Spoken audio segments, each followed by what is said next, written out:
certo? O que acontece, vamos generalizar logo aqui, é que vai continuar valendo que montante é igual a capital mais juros. Montante é sempre capital mais juros. E o montante é capital vezes 1 mais a taxa elevada ao tempo. Essa é a única fórmula que eu preciso saber do montante do juro composto. Só essa. Como eu disse para vocês, às vezes o pessoal trabalha com um monte de fórmulas, mas não precisa.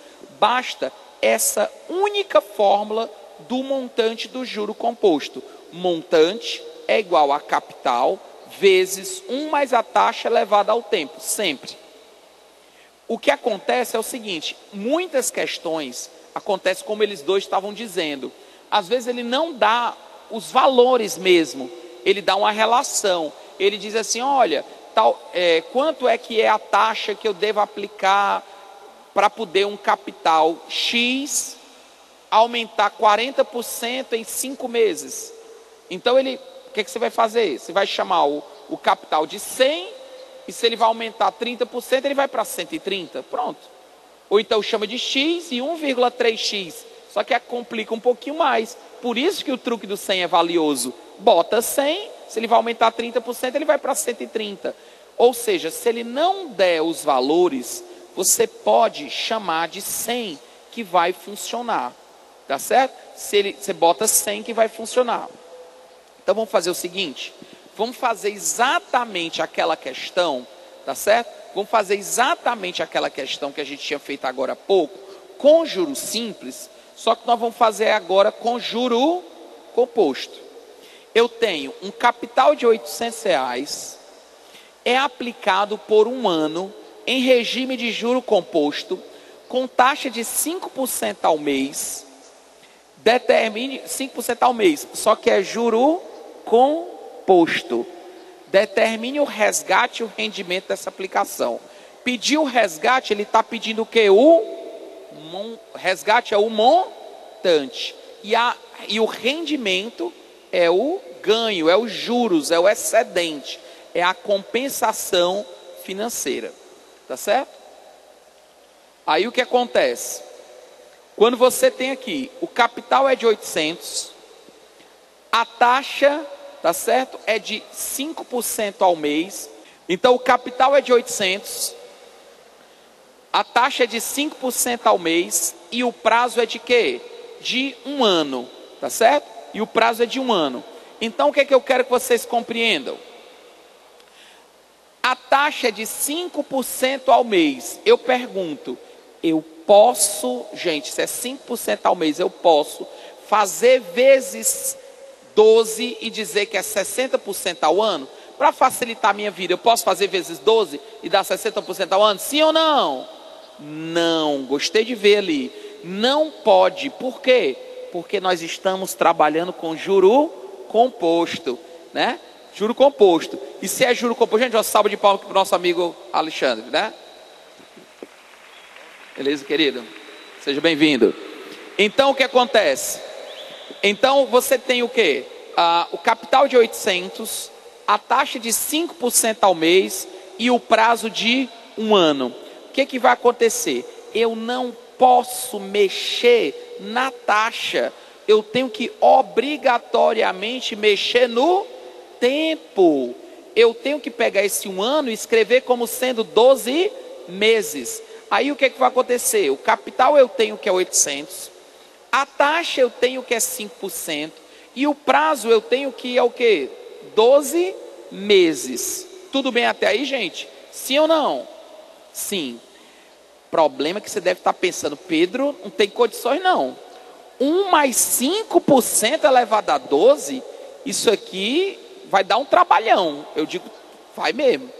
Porque isso 1 mais 5% é como se fosse 1,05 elevado a 12. Não há a menor possibilidade dele querer que você faça essa conta à mão. Se fosse 1,05 elevado a 2, elevado a 3, estourando elevado a 4, beleza, é plausível, é aceitável você fazer essa conta à mão. Porém, elevado a 8, elevado a 12, não há essa possibilidade. Então existe uma tabela que pode, porventura, aparecer na prova, que é uma tabela que você tem condições de colher a informação do 1 mais 5% elevado a 12. É só você cruzar taxa de 5%, prazo de 12 meses, aí lá na tabela vai ter 1,796.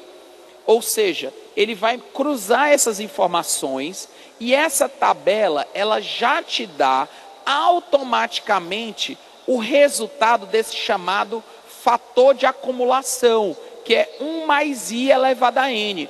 Esse fatorzinho multiplicado, você vai substituir esse fator que você colheu na tabela e vai substituir diretamente. Agora, o que pode acontecer em provas do Enem? O que é muito mais provável? Ele já te dá uma aproximação, ele chega na prova e já diz, olha, se necessário, use 1 mais 5% elevado a 12 como sendo 1,8. Ou então ele bota assim, 1,05 elevado a 12 é 1,8, que é a mesma coisa. Ou então escreve em fração, 105 sobre 100 elevado a 12, que é o mesmo que 21 sobre 20 elevado a 12, é 1,8. Ou seja, ele mascara esse dado. Em vez de ele te dar de maneira completa, ele te dá de maneira mascarada.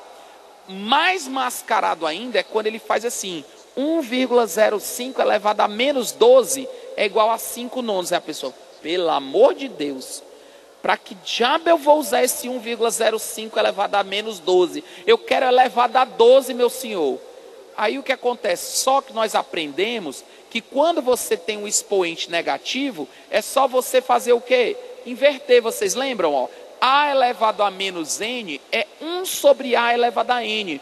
Quando você tem uma fração elevada a um expoente negativo, é só você inverter e o expoente fica positivo. Então foi o que ele fez aqui nessa questão. Se ele der 1,05 elevado a menos 12, igual a 5 nonos, é como se fosse 1 mais 5% elevado a 12.